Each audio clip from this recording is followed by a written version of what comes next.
Hi, my name is Moshe Kindler, and I'm the publisher of The Jewish Link, Hi, this is Elizabeth Kratz. I'm editor of The Jewish Link. and you're on the Jewish Link Pitch Meeting podcast. Moshe, we have a very special guest today. Yes, we do. It is the author, the Cufflink writer, valued weekly columnist, Martin Bodek. That's correct. Yeah. Martin is actually a really nice. First of all, it's beautiful to have you here. I see you brought all your books with you. Holy cow! I didn't even realize you had that many. Wow. The New Old Testament. I don't even remember that one. You came on my radar screen, I think, just really consciously with the Emoji Haggadah. Okay. Even though I was aware that you'd written other things. And then the Shakespeare Haggadah. And the Seinfeld Haggadah. Okay. Right? Yes, Festivus Haggadah it's called. Okay. Festivus Haggadah. I guess we'll do maybe a quick. You'll tell us a little bit about that. I'm just. We appreciate people who are literate. We appreciate people who are authors. Obviously, we publish a newspaper. So, Phil, it's great to have you here. Welcome to the Jewish Link Pitch Meeting podcast. And I guess we're going to talk about books, I guess. Yeah, I'm excited. Columns, yeah. We did have Martin on our cover of our literary link. Was it for the Shakespeare Haggadah? It was, yes. It was okay. Shakespeare Haggadah come out, and somebody in this shop decided that my face belongs in front of the literary section. Big face I'm not complaining. Cover of it. So for us at the Jewish Link, the books are part of who we are as people, and also as we in terms of promotion, we really want to promote writers, but we also want to promote our writers. So you're sort of like a poster child for Absolutely. like you're in our zone now. Sorry, we claim you as one of ours. That's fine. You can And I guess maybe do you want to start? Can you give us a short history of Martin Bodek from the beginning of time? Yep. Would you mind? And then then we can move to the books. How about that? Let's Where not are you go, from? let's not go back more than 3-4 generations. Right. Okay, like. I mean, we do Just have me. Zaidy's War here, so but maybe start from where did you grow up? I grew up, born and raised in Brooklyn, New York. Oh. Third floor of Maimonides Hospital, to be exact, if you really want to get into That is a little bit specific. We don't need that. really That's the beginning okay. of time. Right. I was born and raised there. I lived there for 27 years, 6 different houses in Borough Park. My parents moved around. Most of the time it was 18th, 52nd, for those who are listening who want to get the exact coordinates. I met a girl from Minnesota, and she said, I'm going to try out Brooklyn for a year. And if I don't like it, we out. So we lasted 9 months and found ourselves in Passaic, where we spent 16 years. We sent our kids to Yeshiva Noam, which is in Paramus, and we knew that the day would come that they would tell us, our social lives are elsewhere. Can we please pull up stakes? So that's exactly what happened. They came complaining to us, and they said, we need to move, and we said that we were expecting this day to come. So we moved to Teaneck 3 years ago. We took the first moving company that would take us smack in the middle of COVID, and we set up shop here. And this is where I've been with my family for the past 3 years. Mm-hmm. So that was a pretty solid fast forward. Okay. And first, which of these is your first book? So this is in chronological Oh, order. okay. I'm like, I wrote it with me with the exact the order New of Old events. Testament. So this is, if we're going to do this, yes. So this is, I have to Pull it out. Yes, I do. Take it. So we can make a little bit of a mess here because we've already seen the traveling prop. So the title of this book is actually Bush 2, Book 1. This is the first book I put out. What I did was, and I didn't know the industry at all. I didn't know how to query people. I didn't know how to get going. When I was a kid, I wrote short stories that were all rejected. I had, I think, 130 rejections for 19 stories. There was no Jewish Link at the time. There was no Jewish Link to help me out. So we like to print kids. I'm guessing you got rejected by venerable publications like the Jewish Press and others, or the Jewish Press had me, by the way. Okay. I mean, they're not going to publish books, but I I responded to a column once called "Emoji Haggadah." Oh, This takes me back a long I remember. way. Oh my gosh! Yehudit Gellis. And I must have been one of the first ones. I responded with the male point of view because the female point of view was always presented, and that started a series of articles. And my mother laminated them, and they're on my on the wall in my office. I actually saw her, the Emir Tashem Bayou, at the OU Women's Symposium in Edentown a couple months ago. That's actually my She's first. a real person. Her last name is now Sandorfi. Sandorfi. Okay, good to know. Well, I did not expect to Still lives in pull Brooklyn. this out. Still? Okay. So what I did was I turned this into a Navi, a Nach version of the Bush presidency. And the reason I did this, why it became such a lightning bolt in my head, is because he was a very religious character. And sometimes he spoke in this fashion. So as you can see, that's the style that I wrote here, and this was my first book. This is not a bestseller. It is a first attempt at publishing. And I'm obviously going mechoil el choil in my publishing career. And there's a Guinness record staring at me in the face that I plan to take advantage of. The world record for most rejections before publication is a book called Zen and the Art of Motorcycle Maintenance. Oh, that's such a great book. So it was rejected 130 times before publication. I read it in college. I read it in a creative writing Heard course. of it? Yeah. So this book I probably still have it. was rejected 162 times. Wow. And I saved them all because I knew I wanted the record. And if I should come back to the books here that I self-published, I will attempt to submit this for publication. And if I do, I am certainly going to apply for the record. Wow. Really funny. Okay. Wait, so this what year was that published? When 2010.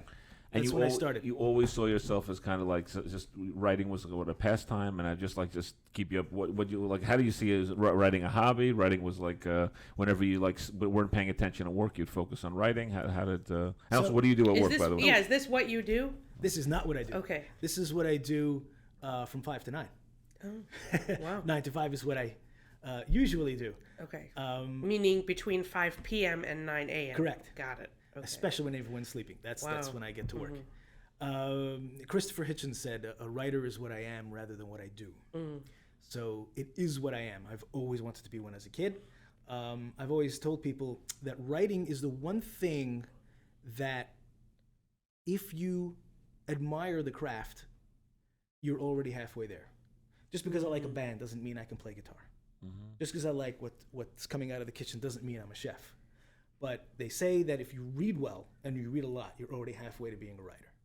So I've always been halfway to being a writer before I became a writer because I was a voracious reader. And I always wanted to publish a book. That was one of my initial dreams. Own a Guinness record was 1. Write a book was 2, which I've done. And run a marathon, which I've done. So 2 out of 3, not bad. Do you find that you read differently now that you're a published author? You've written a few times. So. Oh yeah, I read much slower because now I'm really paying attention to good books and what they're not doing well, and good books and what they're doing right. So actually, I thought it was an age thing, but I like what you're saying. No, I've definitely I cannot. Cormac McCarthy is one of the authors I admire. I wrote so slowly because every word is so rich.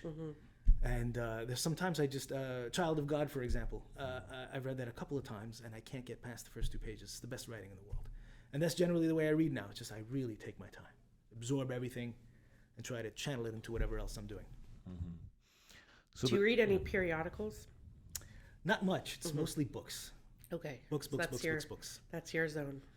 Yeah. And I would say also just for, I think from your most recent book, Zaidy's War, and I've been following you, Elizabeth, I've been following you for a while, even before you became a weekly columnist, which is, I really feel like Zaidy's War may have, you've gotten kind of more public acclaim, more serious interest. I know you tell us about you received an award or an awardee consideration.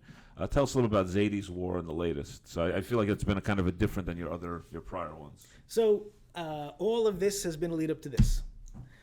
All my skills and all my talent has been informed by everything I've done here, and now I've poured everything that I have at my skill disposal into this book. And it took me a long time to put this together. We interviewed my grandfather about his life in 2003.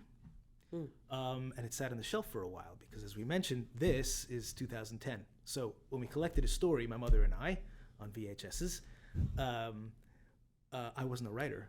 I was just a writer with ambition to be one. So this sat on the shelf for a long time because I knew that when I got around to doing this, I really wanted to know how the book industry works first. I didn't want it to be a scratching foray. I needed to really land hard and put me in the place that I want to be. So several of these books here were self-published. Then publishers started finding me. And after a while, after the Shakespeare Haggadah, which really got me some amazing press, truly amazing press, I thought it was time to crank this one out. I know the industry. I know how publishers work. I know which ones want to hear from me and which don't. I know how to craft a query letter. It took a lot of learning. So it took me 2 years to translate the Yiddish conversation into English. I am a fluent Yiddish speaker.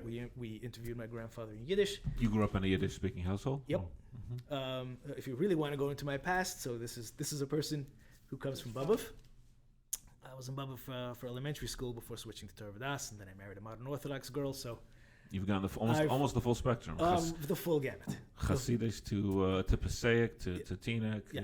So I'm comfortable at all weddings. No problems. Wherever the mechitza is, I'm good. Kashrus, I understand. All that good stuff.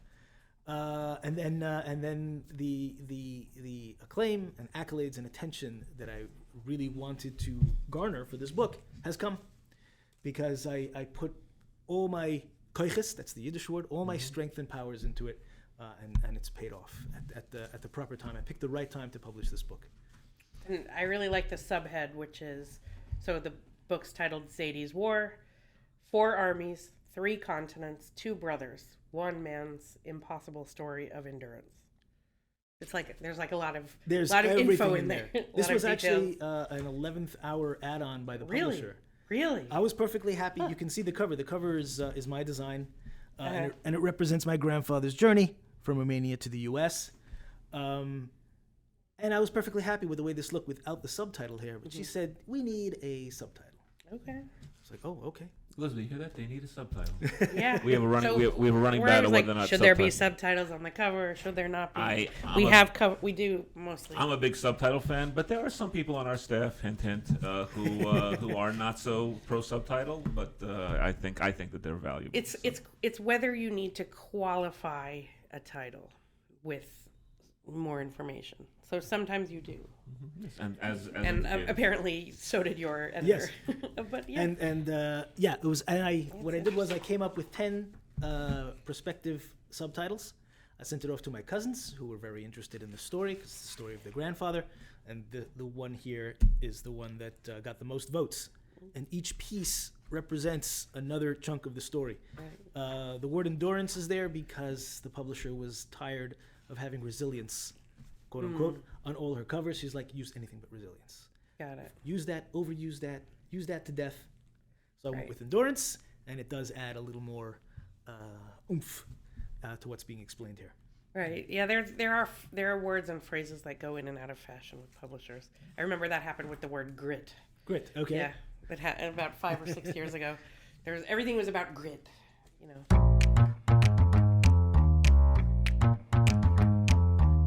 So Moshe, you know how we have the voices of our advertisers present in our newspaper every single week? Yes, that's how the paper works. Right, and their voice is visible, and that what they're selling is front and center, and they ask for placement in certain places, and we're most of the time able to do that for them. Hopefully most of the time. Yeah. Yeah, that's kind of how the paper works. So one of the things that I noticed is the Pitch Meeting podcast, except for my product placement of the Rishus cold seltzer mug, we have not been super we've not been super into grabbing advertisers for the Pitch Meeting podcast. Yes, I think we should do that. Yeah, the time has come to first of all to invite our advertisers, invite businesses that kind of like want to partner with us and just benefit from from the growing views and listens from the Pitch Meeting podcast. Yeah, I mean, I think that our advertisers know that every single week they reach thousands of households just by tens of thousands just by virtue of being in the print paper. But I don't know if they know about how the podcasts live online ad infinitum, and they just keep racking up listens. And so I think it's a great opportunity for our loyal advertisers who might want to experiment in the digital space. Oh, 100%. Yeah.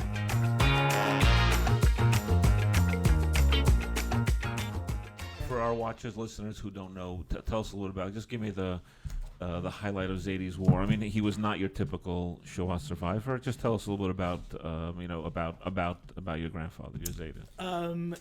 So You have some highlights You want maybe the, listed. oh, in. tons of highlights. I see there's like 15 of them. Well prepared. It took me a while. This was very necessary. Now when I walk around with this and I stand at lecterns, people know I'm very serious.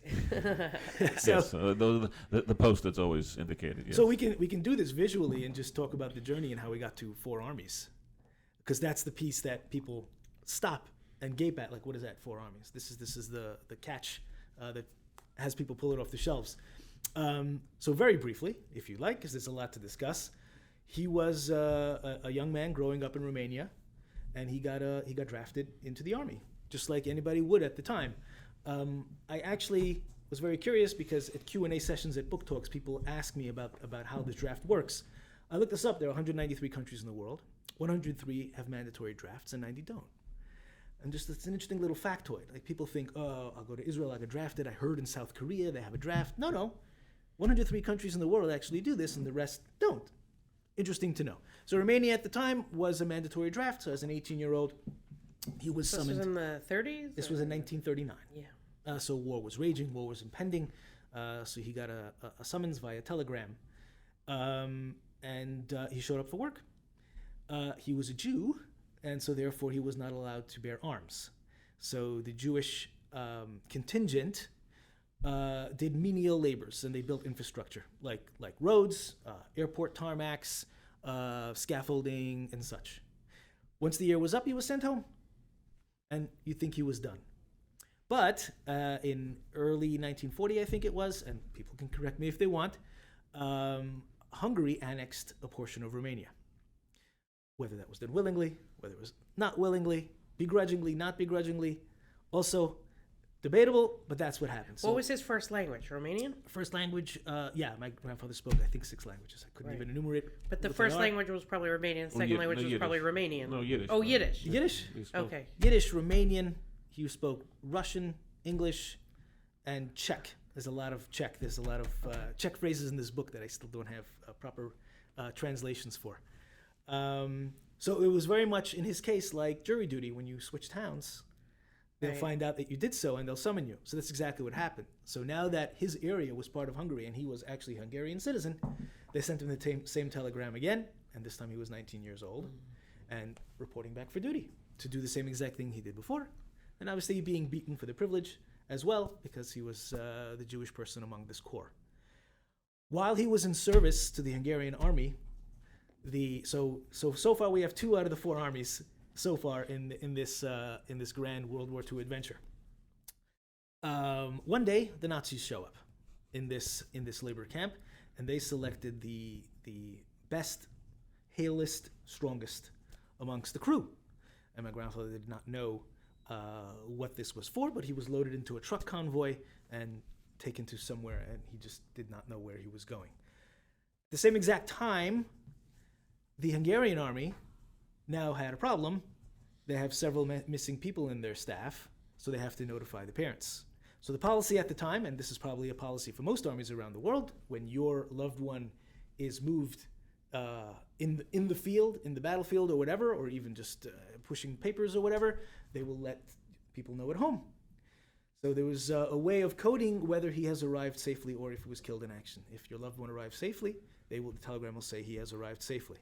If he was killed in action or went missing, they would say that he arrived. Because he was now in the clutches of the German army, the Hungarians dismissed themselves of my grandfather and his friends who joined him, and so they got a telegram at home, my grandfather's family did, that he had arrived. Parents thought that he was dead. Then there was machlekes. Do we sit shiva? Do we not? At the end of the day, they did not. Because in every story like this, there's always a mother who refuses to let go. So they did not sit shiva for my grandfather, who was clearly, officially, according to the process, dead. So now he's in the hands of a third army. And where do they take him? They take him to the front lines of Operation Barbarossa. Sure. Most people still don't know what this is. That's because we do not properly teach this in our schools. Operation Barbarossa is the largest land invasion in military history, and nobody knows this, except for you. I'm proud of you. I'm a military guy. That's okay. Invasion It of is, Russia. in fact, the largest land invasion in human history, and there probably will never be another like it. And my grandfather was right there, front and center, digging foxholes for the German army. Even as a Jew. What? That was the job. Oh my God. So now he's in the clutches of a third army, and this is how you get to be part of a third army. And none of the Hungarians told the bastards that he was Jewish. No, I guess they wanted him around. Yeah. I mean, he was strong. My grandfather managed to feed himself better than most others because he grew up running around in the woods, and he was a master forager. So this is part of his survival story. There's more details around that if we want to get into it. But he knew how to procure food for himself more so than the average person. He managed to secure for himself more calories than anybody else would in that situation. He ended up being strong. As a matter of fact, I have a photo of him just after the war. He went to a singles event because the war was over and he was looking to pair up with another person. And it was just a month after the war, and he looks strong and handsome and strong-jawed because throughout the war, he was busy finding calories for himself by hook or by crook, one way or another. And he knew that this was part of what needed to be done to survive. In either case, he was sick and tired at a certain point of watching his fellow foxhole diggers die. Enough bullets had taken him down where he just realized, I'm going to be the next one, and I'm just done with this. So one night, the Wach, which is what he called the watch, the guards were looking in the wrong direction, and my grandfather stole out with a Czech friend. I don't have the Czech's friend, and I hope he did well. And I write in the book that he seems to have had the same ability, moxie, decision-making prowess to follow my grandfather's survival track through the rest of the war. If he got lucky, he must have survived. We don't have his name, but he was a friend of my grandfather's, and they escaped together. He went foraging through the Russian countryside.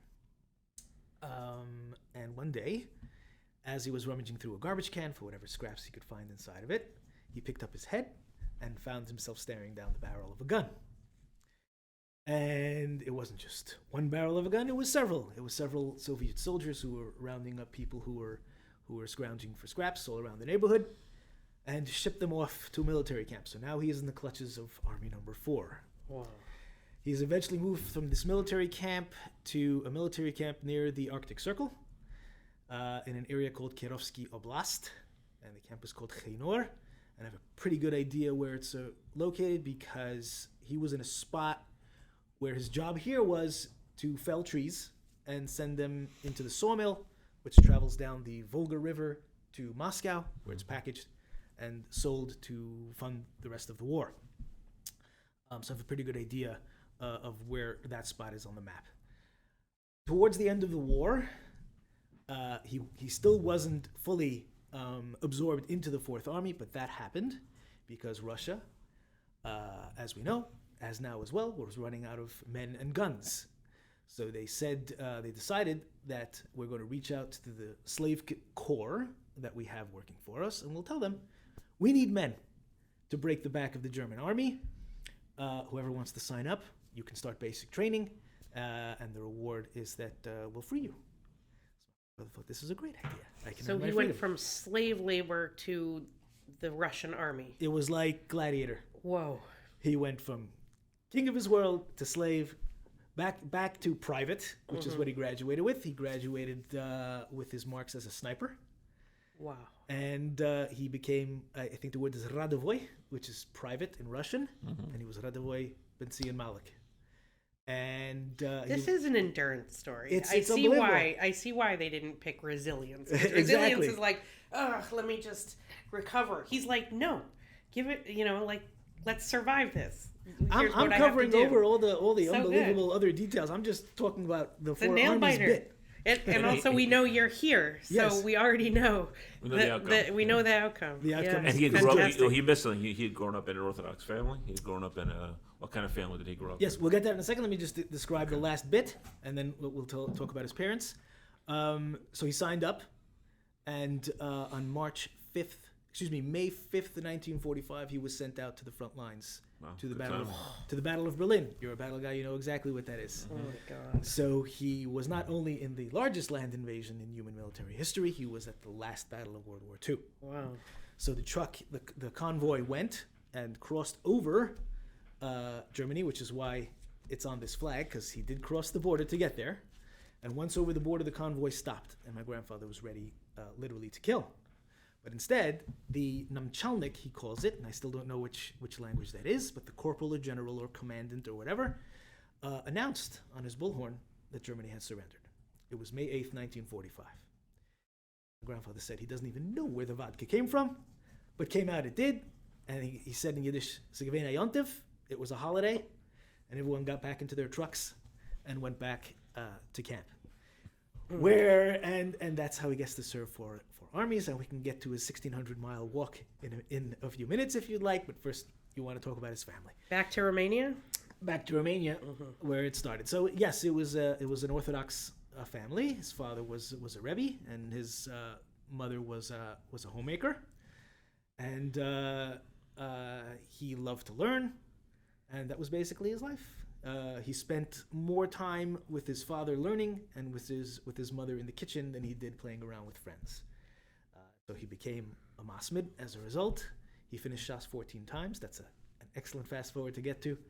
He finished Shas more times than there have been Shas cycles. That's an adorable little tidbit that I love telling. And he was a chef for 40 years also, because he spent so much time in the kitchen as a youth. People are very interested to know also, and this always comes up in Q&A, so I've started being ahead of it. People asked me about his religion and how his observance of ritual while he was in these circumstances.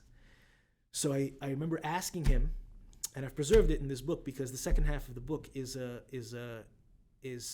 transcripts that I translated. So I've retained the actual conversations that I had with him to kind of give the reader good knowledge of what I drew the story from. The story itself is linearly laid out, but the second half of the book is the transcripts itself. And in the transcripts, I asked my grandfather, "Did you daven?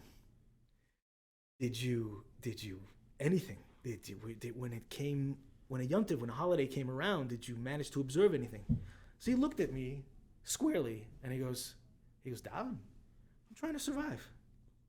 There's no time to find tefillin or find 8 little lamps so I can have Hanukkah. I'm trying to live. I'm trying to forage here. I'm digging through bear poo to get to the fruits. I don't have time for Shabbos." So I was very surprised to hear that. I was much younger then. I'm mature now, but I remember being kind of amazed at that sentence. It was surreal. And as soon as the war was over, as soon as he was home, the first thing he did was get right back to what he was doing before. He helped rebuild his entire community. He rebuilt the mikvahs and he rebuilt the shuls, and he took part in the entire tikkun olam of the community. And he was above Chassid also? He was in the Hasidic world? Or? So I asked my grandfather when I was a kid, "What Chassidus are you?" Because we daven in the Freimene Shiel on 46th and 13th. I know. You do know where it is? I worked in Borough Park for years. Oh, fantastic. So that's where I live, 46th and 13th. So there was a shtibel across the street called Freimene. But he said to me, "I'm not a Chassidus of anything. I'm a Chassid of God." That's what he was. So the picture here belies what he was in his youth. He was a clean-shaven, handsome young man. And this is what he looked like in his later years. So that was very interesting. I think many people in Borough Park look like that. They started off clean-shaven and ended their lives look like your grandfather. So, yeah. But ostensibly, he spent a lot of time in the Vishnitzer Beis Medrash. Most of his zmiros are Vishnitz. So if you want to pin a Chassidus to a person based on the zmiros he sings on Shabbos and on Pesach, the end songs, we'll go with Vishnitz. But he was a man of the world. He was a Chassid of God. What was the hometown that he returned to? The area was called Marmarosh. The specific town was called Oiber Vishiva. And I remember that because the wife that he married came from Intervishiva, so let me reverse that again. He was raised in Intervishiva, she was born in Oiber Vishiva, so he literally married an uptown girl, which is exactly what Oiber Vishiva means. It just means uptown. Above. Yeah. So, and came to the U.S. 40s, 50s, 60s? I have the date. He came 1969. Late. So the reason he came to the U.S. was because as his sons, so he had my uncles, Aaron and Eliezer, and my mom, Chansa is her name. So when they were old enough to be qualified for the draft, my grandfather wasn't having any part of it. So I asked him then, because I knew the question would come up dozens of years later, or whenever I came to writing the book. I said to him, we're doing this for the purpose of writing this book eventually for you and your honor. People are going to ask about this, about evading the draft. I need an answer from you when they ask me this question. So he goes, what are you talking about? I've had enough sacrifices in my life. I don't need any more. I was like, okay, that's the answer. So I invite the audience to judge as they see fit. But my grandfather wasn't going to lose any more family members if he had his choice about it. So when each turned 18, they came to the U.S. So my uncle Aaron was 18, so they shipped him off to Satmar here in the States, and then Eliezer turned 18, and then it was just my grandparents and my mother left, and so they decided in 1969 to leave, and they made their way to the United States. And this is how they managed to make their way here. And I have the passport stamp of that flight, and it says Lud Airport, which was the original name of Ben Gurion. Mm-hmm. But they stayed in Eastern Europe for a while, though. So they moved in 1951. In 1951, maybe you know this as part of your military curiosity, but Romania basically emptied its Jews into Israel. Yeah. They sent two ships, the MS Transylvania and the MS Bessarabia, two boats constantly back and forth, basically emptying the country. And my grandfather took part in the process. He described that he was shopping for fruit one day in the market, and he saw a big poster that said, "We are filling up the Medina." I'm still looking for that poster. I have many artifacts in this book, and I have many artifacts in my possession at home that belong to him, but that's the one thing that I'm still looking for. I've looked through every poster archive in the world, every Palestine archive in the world, the joint committee. Joint Distribution Committee. Yeah. Joint Distribution Committee, all their archives. I still have not been able to find it. It does exist. I'm going to find it. So he saw this sign, and once again, he thought this is a great idea. So he rounded up the troops and made his way in 1951 to Israel. He landed in Akko, settled in Haifa, and from there stayed 18 years, and in 1969 moved to the United States. Interesting. Well, this is the Bodek story. I'm guessing your father's side does not have as strong a background or as interesting a story. My father's parents are Auschwitz survivors, and not as different as this story is. And my father's father died in 1957, so I really didn't have a chance to get his story. So that's why my grandfather, who was willing to speak and be on record, gave me everything that he could, and so therefore I was able to flesh this out into a full book. Very special to have had that opportunity. Indeed, I was amazed that he made the time. We knew that we wanted to approach him about it because he always told me these little snippets. A dalliance or a dance with cannibalism was one of them. We can get into that if you want. No. It's not necessarily for every crowd. I always ask before I'm brought in, is this on the table or is it off the table? If it's off the table, that's fine. It's harrowing and horrible. And if you want to read it, it's all in there. But yeah, he sat down with me. What happened was I was just married, Rishona, and my wife had a gig as a chef's helper in the city. She has grown to be an amazing chef, of which I benefit every day. But at the time, she had a little gig as a chef's helper. So while she was doing this, every Thursday night, I said to my mom, Naomi's out every week. I think this is the opportunity to go and sit down with Zaidy.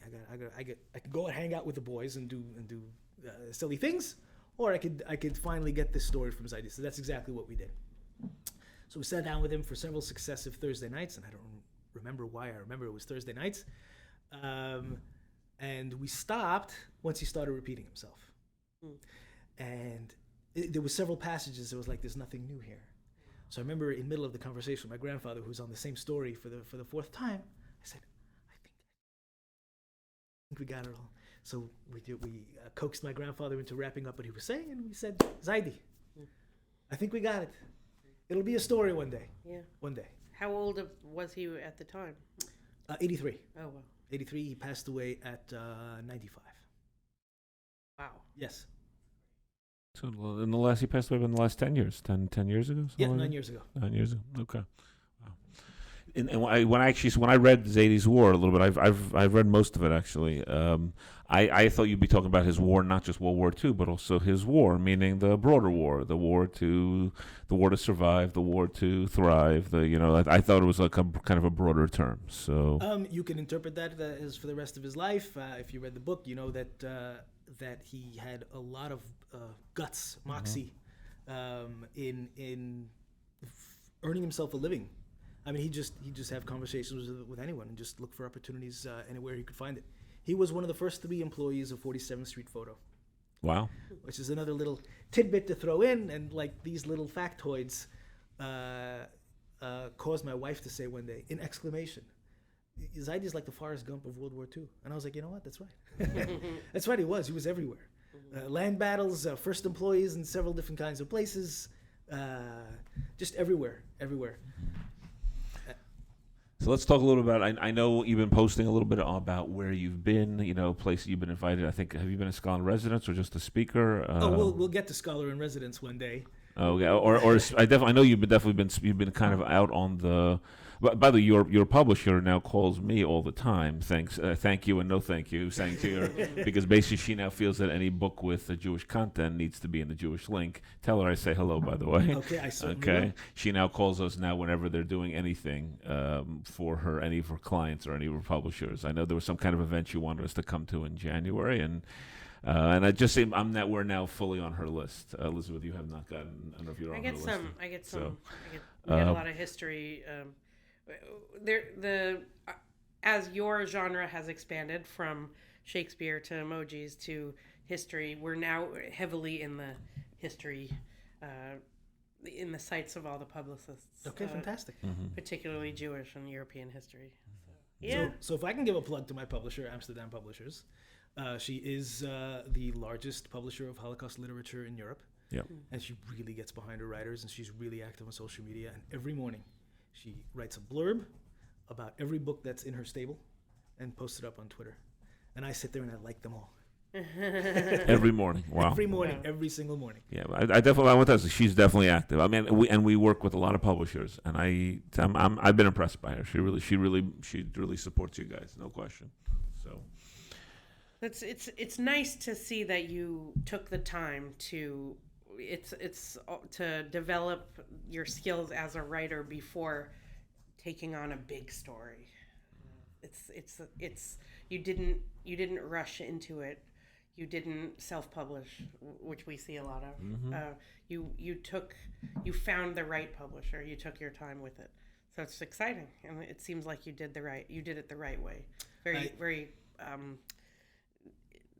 I'm not confidently. That's not the right word. With consciousness. Yes. You know what I mean? Yeah.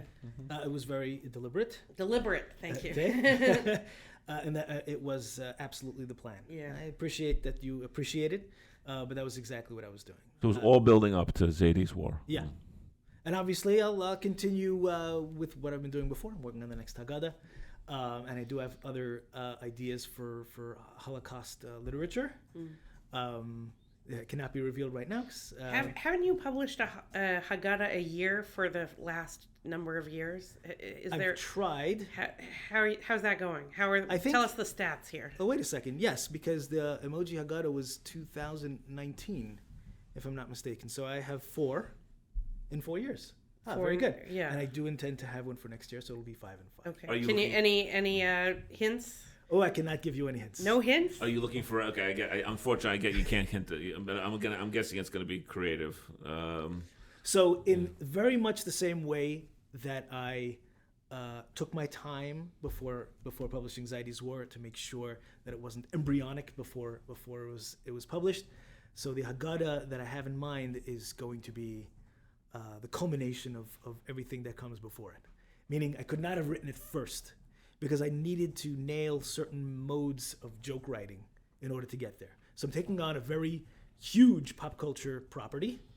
No guessing what it is, but it's about as big as you can get it, and any layman will know exactly what it is. I did have to speak with a team of lawyers first to make sure that I would survive any lawsuits and make sure that the laws of parody protect me. So I'm taking on a big boy. Shakespeare. So actually, when I did the Shakespeare Haggadah, so it was a choice between Shakespeare and the other idea. So Shakespeare's dead for 463 years, I think it is. Yes. So I knew that his estate wasn't going to come after me, because in fact he has no surviving descendants. But the other one does have surviving descendants, and is a very large house, and I'm working through it right now. Okay, good. That Looking would be forward. next. Are you looking for ideas? Are you open to ideas? Always. I'm saying, do you have? Oh. Maybe we can come up with a few. Hannah, So who's behind the camera, wants to predict Dr. Seuss. Oh wow, that would I could do that. That would be good, right? So this is what happens. Everybody has recommendations for me all the time. I don't like matzah here or there. We can do. You know what? I'm gonna scribble that. I'm gonna submit my cufflink column, and then I'm gonna put pen to paper for this. Just to see what it looks like. By the way, so can we do a brief commercial let's interrupt this this fascinating conversation to talk about our weekly columnist Martin Bodek, who writes the Parsha Cufflink. This column appears every week for the most part in the Kids Link, when and he the when kids he really submits like on it. time. Right? Sometimes you don't make it, but it's often a large picture. Like for example, this happens to be slices of cheese for Shavuot, but it's not usually so obvious. That's one thing was fun about this one. Correct. We try for puns. We try for wordplay. We try for single mentions of words that people may have picked up on or not. Yeah. So, and then we submit every week, and people have fun. What's really great about the kids section, and I know I feel like I invented it, but also Moshe feels like he invented the kids section. But the thing about the Kids Link is some people are like, oh, maybe I shouldn't be in the kids section. You know, it's like for the kids. My kids pour over this thing like it's the Gemara. They're looking at five-fivals. They're looking at the cartoons. They're looking at the memes. And they are asking questions, and like Hannah, who is behind the camera still, is writing the memes, gathering all the memes, and she gets a lot of feedback regarding, what it is. And Shayna B for a long time, very, very beloved Kids Link columnist for us, and it's a very well read section of our paper, probably maybe one of the most read, except for the cover. But I want you to know that now that you're here in the studio with us, first of all, it's good to hear you talk, because actually now I hear your voice as you write because I read your pieces, and obviously I read it, and by the way, I happen to like it when there's a little bit more challenging, when it's not super obvious. I'm just saying I appreciate it as an adult, and I think our kid readers do. I think it's just when you have to put a little machshava into why is Martin Bodek showing me a picture of it could be cufflinks. And by the way, I was blown away. Also, you told me how many pairs of cufflinks do you own? You own I think I remember it was like 400 or 500 or something like that. No, not okay. It's 3 digits. You got to have more than 52. And the record, by the way, I looked this up, is 1800. So wow. Many to go. That's a lot of cufflinks. Well, if you keep it up, you'll have to keep unless you want to keep renewing. You'll have to keep buying new cufflinks. So. Or people could just buy it for me for my birthday, which is what has happened, and people just shower me with. Oh, because now. You're a cufflink guy. Yeah, that makes sense. Every day in the mail, like somebody has sent me cufflinks. Wow. It's really fun. So, and it enables both you and our readers to go back to the Parsha and say, what is this guy talking about? So it's enabling, Torah learning, which is our, it's one of our raison d'etre. What comes first, the cufflink or the Parsha connection? Depends. Sometimes I open the vault and I look inside and I'm like, how can I connect these things? And sometimes when I'm Marva Sedra, I peek ahead. And it's a different way every single time. And sometimes I get a gift, you must be saving it for which something. Which Parsha does this go with? Which Parsha? Sometimes you just rack your brains. Do you ever buy cufflinks to suit the Parsha? Yes. Mm-hmm. Okay. I just want... Seems like you that was a suspicion of mine. I'm glad you confirmed it. Yeah, absolutely. Like, for example, when I did the Pura Aduma, so I had 2 little cans of Red Bull. So I didn't want to go with the obvious Red Bull, which is the Chicago Bulls logo. It's too easy. And Texas Longhorns also has a Red Bull. I'm like, let me find something cuter. So I found the Red Bull. Like actual cufflinks with little cans of Red Bull. Yeah. Oh, funny. Have you ever stooped so low as to custom design a cufflink to match your? I mean, have you been able to find like where I can't find an appropriate. This Parsha is not working for any of my existing ones. I'm not finding it online. Do I need to actually come up with my own custom link? No, I've not stooped to that level. Okay, good. I'm always going to find something. We're just holding you to make sure you have some standards. That's all. Okay. Very cool. Okay, so you have another Pesach Haggadah in the works. Yes. Another nonfiction Holocaust book in the works. Is that? Yes. As soon as I'm done with the Haggadah, I'm going to jump right into. Okay. Into And that. then what do you do in the 9 a.m. to 5 p.m. So from 9 to 5. So I'm in IT. That's the short answer. It's a 2-word answer for people who just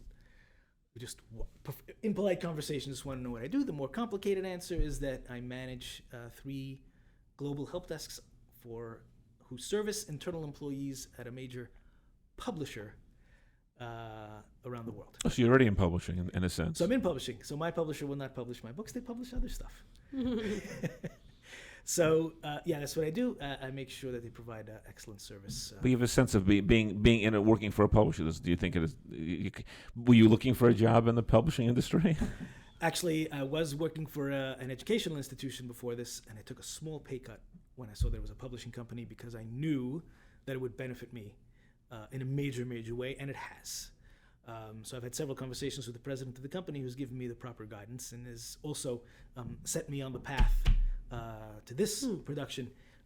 One thing that's helped me in a fantastic way is understanding how contracts work, what to look for, what to make sure they don't leave out, when you're being conned, when not. So things like that. So I can now be handed a contract and sign it with confidence after I've made the changes. So that was the major thing that I benefited from, and it's no small thing.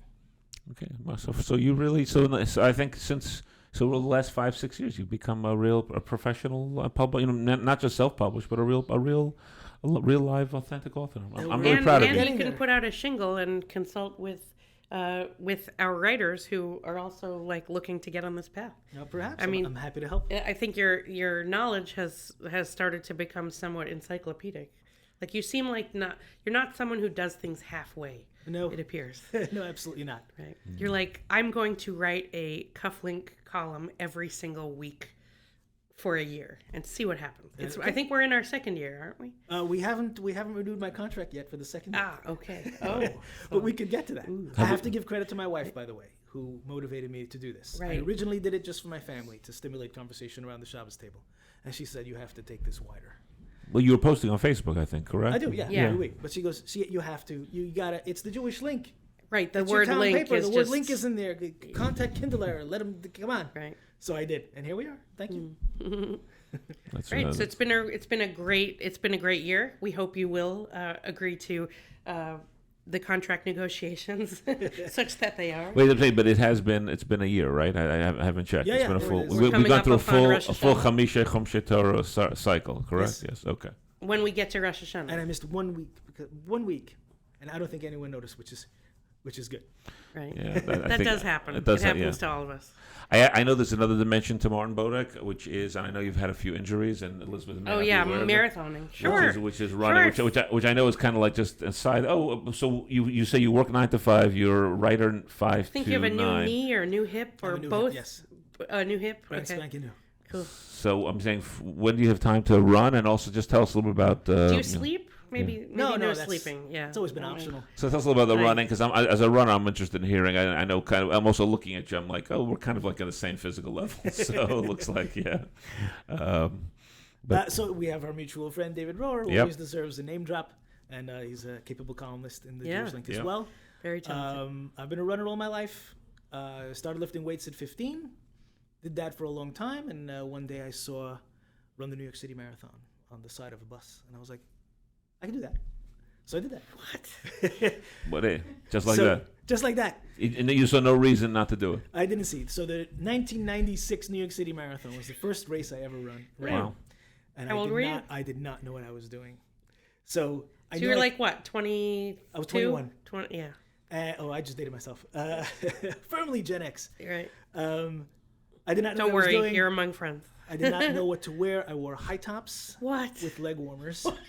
No. because Well, actually, Okay, yeah. leg warmers were already leg out over warmers by then. Right, the 80s were done, but I Yeah. still hung on because I didn't know what I was doing. I did not know how to my hydrate or God. feed I did not know anything. It was the one thing I threw myself into, threw caution to the wind, in a major, major way.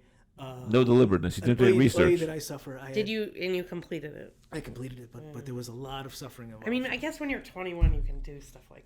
And it crazy took you how things long? like 4 or that. 5 hours at it least. took me my first one, if I recall correctly, 4 hours 46 minutes. Not bad. I'll have to check the records, but I think that's what it You was. ran the whole time. No, the leg warmers ended up around my ankles, and I couldn't get I them would have off. thrown those away. I had blisters inside both arches that were the size of my hands.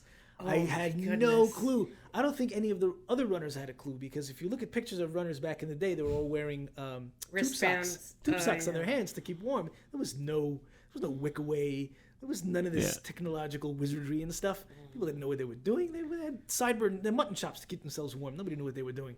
Oh my God. And you weren't it was a turned off. mess. And you weren't turned off by that experience. You just, No, that was I got to do this again.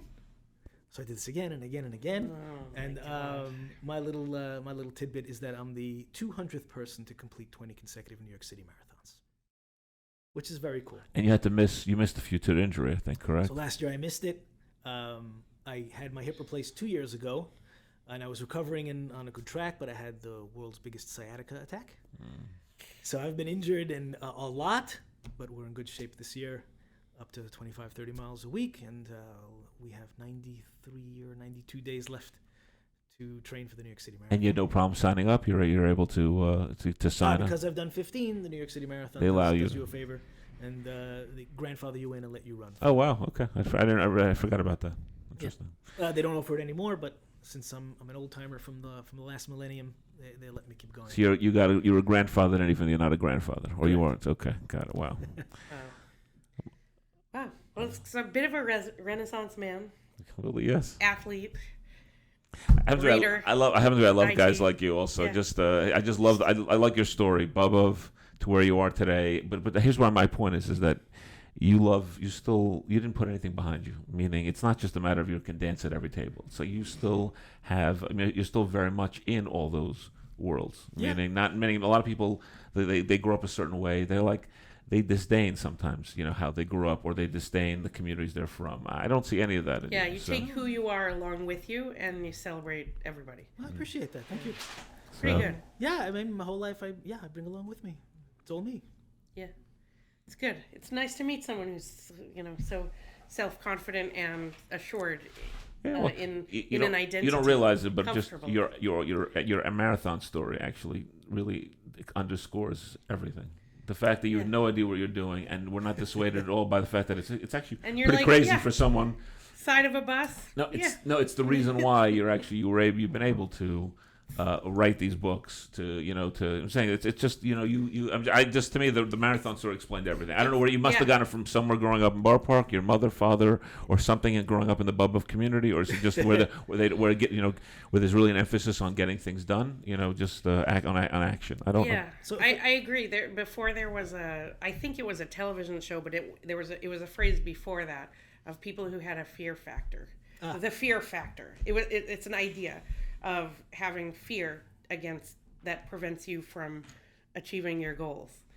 I don't think you possess that quality. So let me answer each of your points here. So first of all, I get my endurance and resilience from my grandfather, no question. I'm also a fan of results rather than process. There are many people who think you need a process and then the results will follow. I disagree. You need an end vision and an end goal. I want to own a Guinness record, so I'll do what I need to do to get to it. I'm still working on it. So I'm a results-oriented kind of guy. As to your point, so I confront what I'm afraid of all the time. I lean into it as much as I can. Everything that I'm afraid of, I tackle. And I think it's the one quality that I've given to my kids, which I'm very proud of for myself, and I'm very proud of them all the time. I used to have crippling, body-shaking stage fright. The worst you could possibly imagine. I remember once, it was in 8th grade, I was asked to present something to the class. I fell apart in a heap of tears that looked so comical that children were laughing at me. So it only wouldn't have exacerbated the condition, but I remember I went home and I said to myself, I've got to I've got to not have the same result ever again. So I'm always afraid of speaking in front of crowds, but I do it anyway. This book tour has been an awakening experience for me because I'm afraid every single time. I'm stressed out every single time. I cannot eat for hours before every experience, but I do it anyway because it needs to be done. Because the result is that I spoke in front of a crowd. The process is getting over the fear and working through the fear. And that's the way I am. That's great. Very good life lesson. That's a really nice way to end also, Martin. I like that. That's great. Thanks for your time. Thanks you for very being much. with us. Thank you. Your absolute pleasure. Yeah. Thanks for being with us on the Jewish Link Pitch Meeting podcast. If you would like to participate or be in touch with us in any way, please email us at editor@jewishlink.news and follow us and find our podcast wherever you find podcasts.